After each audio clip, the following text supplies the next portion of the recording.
So ayun, inyo sa mga kabagis, this is Jubilito TV Official at eto na naman po muli ang isang edisyon ng ating reaction video mga kalingap at kabagis. No? Pero bago po lahat, syempre po, mega love shoutout po na Kuya Val Santos Matubang, kay Ate Edna Vlogs, kay Kalingap Rab, kay Ruelop Malalag, Kalingap Netizens, Kalingap Subscribers, Kalingap Supporters, at syempre po ang ating mga Kalingap Partners. No? Mega love shoutout po sa inyong lahat. So, ito na nga mga kalingap at kabagis for today's reaction video. Gawa lang po natin ng reaction at muli po pagbibigay ng opinion.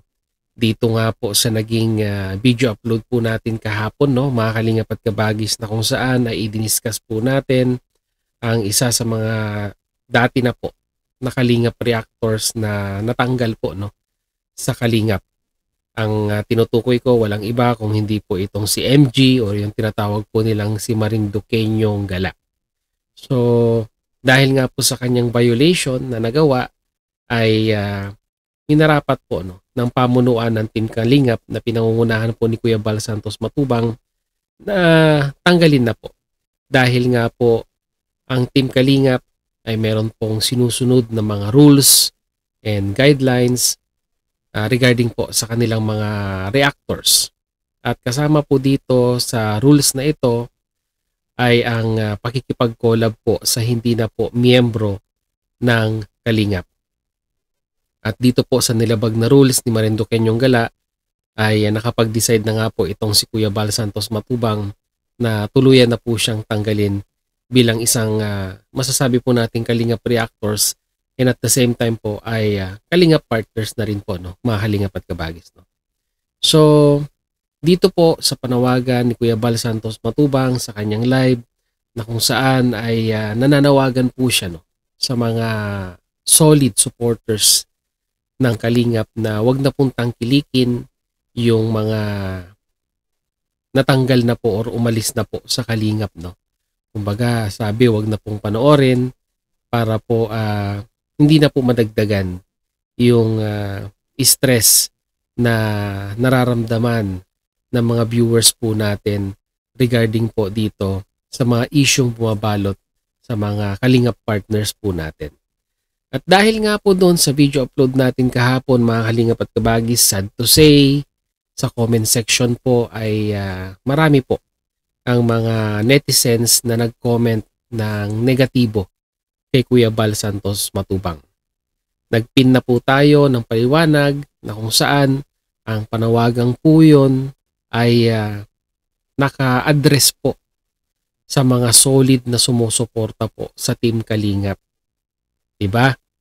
Kaso marami pong nag-comment na talagang masasabi po nating may nagsasabi na hindi daw pwedeng diktahan ang mga viewers sa mga gusto nilang panoorin. Hindi daw pwedeng udyokan ng Team Kalingap ang kanilang nararamdaman or napupusuan na panoorin po dito po sa platform na ito. At may mga nagsasabi pa nga po na hindi naman po sila ang nagbabayad ng kanilang mga internet bills, kaya may karapatan po ang mga viewers kung sino po ang kanilang papanoorin. Muli, mga kalingap at kabagis, ang panawagan pong yon ni Kuya Val Santos Matubang ay yung mga solid na sumusuporta po sa Team Kalingap. So ibig pong sabihin mga kalingap at kabagis, pag sinabi po nating solid, ay yung po yung tumatalima din sa panawagan po ni Kuya Val Santos Matubang. At hindi po ito naka-address sa pangkalahatang nanonood po sa Team Kalingap. Dahil nga po syempre may mga nanonood din po ng mga vlogs ng Mag-amang Matubang na masasabi po nating hindi naman po ganun kasolid, di ba? Hindi po naman namin kayo tinatanggalan ng karapatan para po panoorin yung mga gusto po ninyong suportahan. Malaya po tayo dito po sa platform na ito na manood ng kahit sino man na gusto po nating panoorin. Yun nga lang po, syempre po, kung tayo po ay sumusuporta sa isang programa at tayo po ay sabihin na nating parte na rin ng community iyon, ay syempre po ay parte na rin po tayo dun po sa panawagan na gusto pong ipaabot nung sinusuportahan po nating YouTuber. At dito nga mga Kalingap at Kabagis, dahil nga po video upload lang po yung ginawa natin kahapon, ay hindi po tayo makasagot ng maayos regarding po dito sa mga hinaing ng mga netizens, no, na nag-comment po sa ating comment section. Kaya sasamantalahin po natin itong video upload na ito mga Kalingap at Kabagis para po at least mapaliwanagan, no, at sagutin po natin yung mga comment ng mga netizens doon po sa comment section natin sa video upload po natin kahapon. Kasi talagang honestly speaking, nabash po, no, ang founder na si Kuya Bal Santos Matubang at pati po itong family niya na po, no, sila Kalingap Rab, and at the same time ay ang buong community po ng Kalingap ay apektado sa mga comment na ito. So simulan po natin mga Kalingap at Kabagis ng pagbabasa ng mga comment na iyon. Ito, simulan natin dito kay Girly Monteron. Sabi niya, ako pinili ko lang ang panonoorin ko sa Kalingap at kahit hindi Kalingap, pinapanood ko. Well, tama naman po ang sinabi ni Ma'am Girly Monteron, di ba? Kagaya nga po ng sinabi ko kanina, wala pong bumubusal sa atin or tumatanggal ng karapatan natin na makapili ng papanoorin natin dito po sa social media. Siguro po si Ma'am Girly Monteron ay sabihin na natin sumusuporta siya by watching videos of Kalingap. Pero siguro po to the extent na yung pagsuporta po ay hindi pa po dumarating sa tipo bang tatalima sa panawagan po, no, ni Kuya Bal Santos Matubang. So, Ma'am Girly Monteron, karapatan po natin na manood sa mga gusto po nating panoorin at wala pong kumukontra doon, no. Sabi naman nitong si Judy Ventura 6968, spread love, don't be greedy po mga Kalingap. As a true or real Christian, share your blessing. Tama din po ang sinabi ni Ma'am Judy Ventura 6968, no. Doon po sa salitang share your blessing, sa dami-dami po ng natulungan ng Kalingap, siksik-liglig na po yung blessing na natanggap nila. At syempre po, sa pagtulong na iyan, ay may karampatang suportang dumarating sa mga netizens po at mga viewers.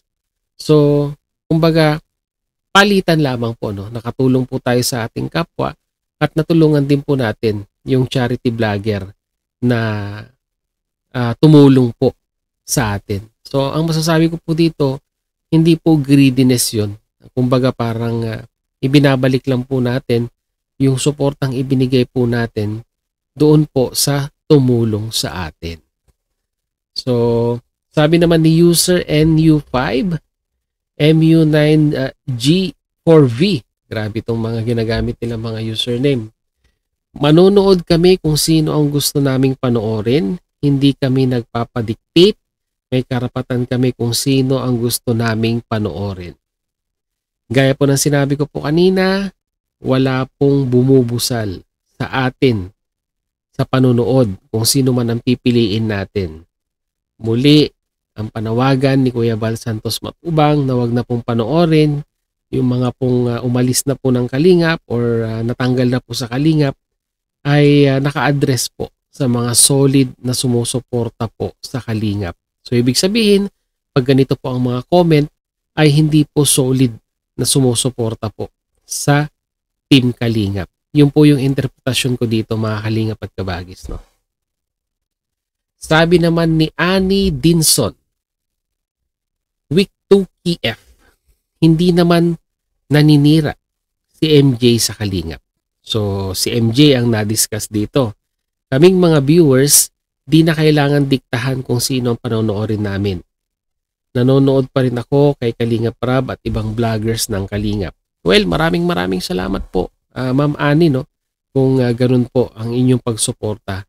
Although, sinabi niyo po dito na medyo nakikinsimpatya po kayo kay MJ, kon po yan, malayang pamamahayag po yan ng ating nararamdaman dito po sa ating mga sinusuportahan. Pero once again, kagaya ng sinabi ko kanina, yung pong panawagan na iyon ay para po sa solid na sumusuporta sa community po ng Kalingap. Sabi naman ni Christy Barrientos, pasalamat po siguro si MG na tinanggal sa Kalingap kasi marami ding supporters itong si M. Kaya malaya na siyang magre-react kay M. So siguro po, planado na po yan, mga Kalingap at Kabagis, na hinihintay na lang yung tamang pagkakataon, no?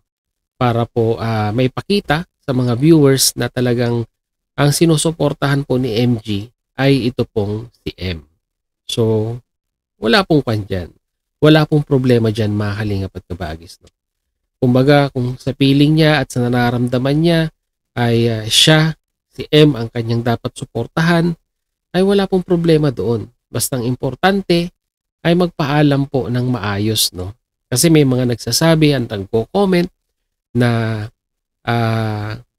ni Kesyo daw inaccommodate siya dito po sa Hong Kong, ay parang paglabag na po ba yon sa rules? Sabing po ng mga ibang netizens. Well, okay po na i-accommodate niya si M. Suportahan niya si M. Kaso ang problema po at that time, nung hindi pa po siya natanggal sa reactors ng Keror, ay meron po dapat na sinusunod na rules. Hindi ko po alam kung aware siya dito, pero dapat po sana, kung meron pong intensyon na makipagkita dito kay M dahil pumunta nga po ng Hong Kong, kung alam naman po natin sa sarili natin na meron pa po tayong affiliation dito po sa Team Kalingap, ay hindi na po muna tayo nag-public ng ating mga videos or ng mga posts, di ba? Dahil nga po meron pong rules and guidelines. Pero kung intentionally po na talagang ganun po ang ginawa para po sabihing ma-declare na matanggal, dapat po ginawa po natin in a professional way. Bago pa po dumating sana si M sa Hong Kong, ay nag-content na po tayo or nag-video upload na po tayo na ipinapakita po natin or sinasabi po natin sa ating community na wala na po tayong affiliation sa grupo po na dati po nating kinaaaniban. Para at least mas maliwanag sa mga viewers na yung pong affiliation natin sa Kalingap ay wala na. At least hindi po magre-react yung mga Kalingap netizens sa mga aksyon na ginagawa namin. Sabi naman po ni Ana Lee Marzan, manonood pa rin kami kay Sir MG kahit wala na siya sa Kalingap at ipagpipray namin na siya na marami pang blessings. Kahit sino naman po, mga Kalingap at Kabagis, no, ay ganun din po ang magiging pinaka good luck or farewell na mensahe natin, no, sa mga umaalis na hindi naman po nagkakaroon ng issue sa Kalingap. So muli kay Ana Lee Marzan ay sukuan nyo po yan. Malayang pamamahayag nyo po yan na kahit wala na po siya sa Kalingap ay susuportahan pa rin po ninyo, ay labas na po ang Kalingap dyan, mga Kalingap at Kabagis, no? At maraming salamat pa rin kung patuloy pa rin po ang inyong panonood sa Team Kalingap. Pero yung sabihin nating 100% na pagsuporta ay siguro po ay wala na po, no, mga Kalingap at Kabagis, no? So sabi naman nitong si Girly Monteron, God bless kay M kahit hindi na siya Kalingap. So, yan, maganda pong mensahe yan, di ba? Mga Kalingap at Kabagis, hindi po negative. At least kahit pa paano po ay nakikita natin yung simpatyang kanyang ipinapakita dito kay M. Sabi naman ni Benhamina, yan, Benhamina Obiso, marami daw toxic sa Kalingap. Inggit lang kayo. Susuportahan namin si Sir MG. So okay lang. Kay Ma'am Benhamina, wala pong problema yan. Pero yung sasabihin ninyong marami pong toxic sa Kalingap ay sa loob po mismo ng community ng Kalingap, sa mga Kalingap partners at sa mga Kalingap reactors, ay wala po ako nakikitang mga toxic. Bagkos ang mga toxic po ay nanggagaling po sa comment section. Diba? Kaya wag po nating i-generalize yung mga Kalingap partners natin na sasabihin po nating marami pong toxic sa Kalingap. Ang mga Kalingap partners natin ay busy sa pag-i-scout at paghahanap ng mga matutulungan, and at the same time yung mga kapwa ko po reactors ay busy rin, no? Sa kanilang pagpo-promote sa mga Kalingap Angels na ngayon po ay natutulungan sa kanilang pagpapaaral, ang patuloy na pagtulong sa kanilang kabuhayan, pagpapabahay sa mga hindi pa po napapabahayan. So, sa mga ganitong pamamaraan na nakikita ko po ay hindi po ito toxic. Ang toxic po, kagaya nga po ng sinasabi ko po, ay nanggagaling po sa mga comment section at sa mga viewers po na sabihin na nating hindi po ganun ang simpatya na ibinibigay dito po sa community po ng Kalingap. Sabi naman ni @bacon 77299, karapatan po naming mga viewers na kahit sinong vloggers pwede po naming panoorin. Opo, wala pong nagdi-disagree sa karapatan na yan bilang isang viewers, no? Depende rin po sa amin kung sino ang gusto naming isubscribe. Correct din po yan. Karapatan din po natin kung sino po yung gusto po nating isubscribe. Pero muli, uulit-ulitin ko po, ang panawagan ni Kuya Bal Santos Matubang ay naka-address po sa mga solid fanatics. From day one hanggang ngayon po, yung suportang kanilang ibinibigay ay talagang andaying support ika nga sa community po ng Kalingap. Sabi naman ni Lisa Manlangit, yan, dito maganda po ito. Maganda lang itong ganitong reaktor, kalmado lang. Hindi masakit sa tainga at hindi masakit siguro pong pakinggan.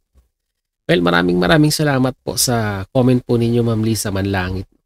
Kasi po bilang isang reactor po, no, ay dapat po i-consider din po natin yung ating mga manonood. Hindi po yung bugso ng damdamin lang po natin ang ating pinapairal. Kung galit tayo, galit din po tayo sa harap ng camera.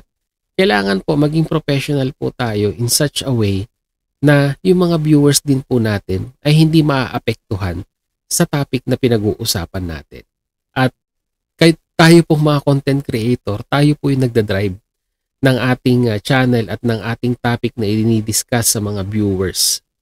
So, maraming salamat po, no, sa pag-appreciate ni Ma'am Lisa Manlangit sa ginagawa po nating mga reaction video. Ako hanggat maaari ayoko ng ayoko ng 'di ba? Alam niyo na yung paggalit ka, galit din yung ipapakita mo sa mga viewers.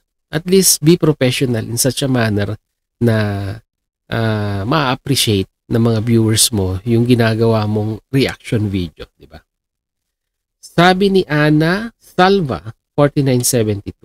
Ito, panawagan kay Kuya Bal. Kuya Bal Matubang, wag niyong diktahan ang mga mata namin, manunood kami kahit kanino. O, diba? Ito, nagpapakita lamang po na ito pong si Ana Salva ay hindi po solid Kalingap. Dahil unang-una po sa lahat ay hindi niya po naiintindihan yung mga rules and guidelines na ipinapatupad po ng Kalingap sa mga Kalingap partners at sa mga Kalingap reactors, no? Sabi ko nga po, meron pong rules na bawal pong makipag-collab sa hindi po miyembro po ng Kalingap. At alam naman po natin na ito pong si M ay nagpaalam na po at sinabi na nga po na hindi na po siya part ng Team Kalingap. So ibig sabihin, pag may isang Kalingap partners na purposely ay nag-live, yung nakipag-collab kasama ang hindi po part ng Kalingap community, ay it is a clear violation po, no, ng rules and regulation. Ang rules and regulation po na sinasabi po namin ay nakapaloob lamang po sa community po ng Kalingap at hindi po sa YouTube. Ang YouTube po ay may sarili pong rules and guidelines. Maano ang community po ng Kalingap na marami na pong sumusuporta ay may ganun din pong pinapatupad ng mga rules and regulation. Kaya wag po nating iisipin o wag po nating sasabihin na bakit ang dami-daming rules ng Kalingap. Kung ang gobyerno nga po natin ay napakaraming ini-implement na rules para po ma-align ang mga sambayan ng Pilipino, tumalima, sumunod sa batas, ay ganun din po ang community ng Kalingap. Kailangan pong mayroon po tayo sinusunod na mga alituntunin para naman po hindi po tayo maging isang bara-barang grupo na kung saan ay gagawin na lamang po, no, ang isang mga bagay or mga bagay-bagay na gusto nila na wala pong sinusunod na alituntunin or guidelines. Di po ba, mga kalingap at kabagis, no? So, dito po all in all, mga kalingap at kabagis, no, napakaraming komento na kung saan ay masasabi po natin na talagang hindi po sila sang-ayon sa sinasabi po ni Kuya Bal Santos Matubang or sa kanyang panawagan. Well, uulitin ko po, mga kalingap at kabagis, wala pong nagbubusal sa mga viewers kung ano po ang gusto nilang gawin, sino ang gusto nilang panoorin, sino ang gusto nilang isubscribe. Wala pong nagbubusal po sa atin. Bagkos, kagaya po na sinabi ko kanina, baka marindi na po kayo. Sana po maging malinaw, mga kalingap at kabagis, no? Ang panawagan ni Kuya Bal Santos Matubang ay naka-address po sa mga solid, fanatics, supporters from day 1 hanggang ngayon na nagblablag si Kuya Bal Santos Matubang. Dun po naka-imply ang kanyang panawagan. At wag po sana tayo magagalit kung ganun po ang tema ni Kuya Bal Santos Matubang, dahil po ang iniiwasan po dito ay yung mga negative bashing na nare-receive po sa mga nanonood po ng kalingap na hindi naman po ganun kasolid ang kanilang pagsuporta. Ika nga ay nakikimarites lamang po, no, mga kalingap at kabagis, or nakikihalubilo sa mga isyong meron ang Team Kalingap. So I do hope, mga kalingap at kabagis, malinaw po ito. At wag na po nating palakihin yung issue. Bagkos, kung hindi po tayo masaya sa pinapanood po natin, scroll up, 'di ba? Next video, 'di ba? Pero wag na po sana tayo mag-comment ng mga hindi magaganda.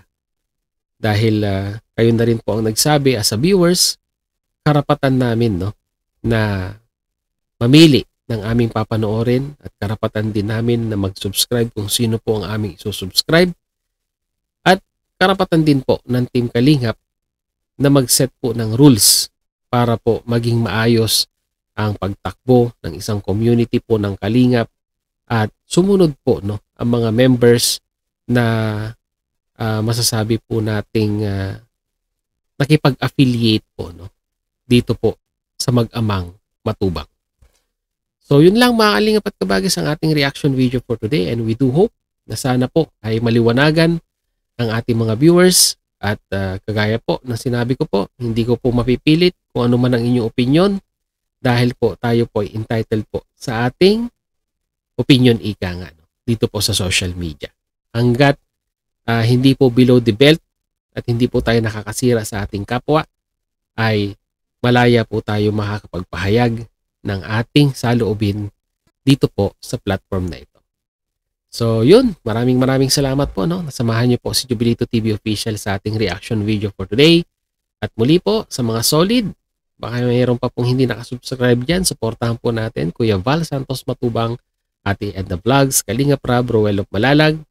Isama nyo na rin po Jubilito TV Official, mga kalingap at kabagis. So hanggang dito na lang. Once again, this is Jubilito TV Official, Vice President po ng Kalingap Reactors Partners, and at the same time po, proud members po ng Kalingap OFW Organic Sponsors or Team Cause na nagpapabahay at tumutulong sa Team Kalingap mula noon hanggang ngayon. As I always say, mga kalingap and kabagis, peace, God first. God bless po. Bye-bye!